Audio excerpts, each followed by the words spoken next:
Hi hello नमस्कार. कशा आहात सगळेजण? मजेत ना? मजेत असायला पाहिजे. मी प्रतीक्षा तुमचं छोट्याशा मिनी व्लॉगमध्ये खूप खूप स्वागत करते. तर सगळ्यात अगोदर दीप अमावस्येच्या तुम्हाला खूप खूप शुभेच्छा.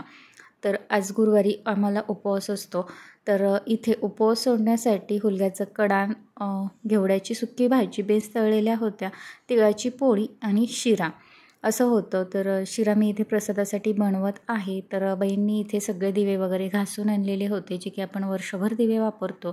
ते स्वच्छ असं घासूनच आपण त्याची पूजा केली जाते. त्यानंतर मी उपवासासाठी इथे शिरा वगैरे बनवून घेतला आणि इथे मग नंतर सगळे दिवे पाटावरती मांडले.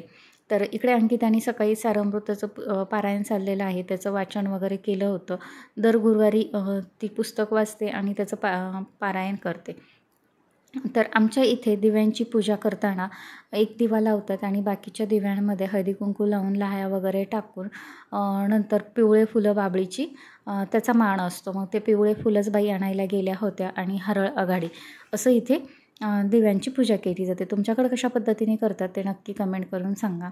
तर इथे मी सगळ्या दिव्यांना हळदी कुंकू लावून घेतलं आणि जो खूप पंढरपूरवरून आणलेले आपल्या लाह्या असतात त्या लाह्यांचा प्रसाद वगैरे देवाला दाखवला, शिराही दाखवला आणि इथे तोपर्यंत बाईंनी पिवळी फुलं आणि दुसरीही फुलं आणली होती. तर ती सगळी फुलं देवाला वगैरे दाखवून घेतली आणि अशा पद्धतीमध्ये दीप अमावस्येची पूजा आम्ही केली. तर तुम्हाला हा व्हिडिओ कसा वाटला ते नक्की कमेंट करून सांगा. असेच नवीन व्हिडिओ पाहण्यासाठी चॅनलला लाईक आणि सबस्क्राईब करायला विसरू नका. बाय.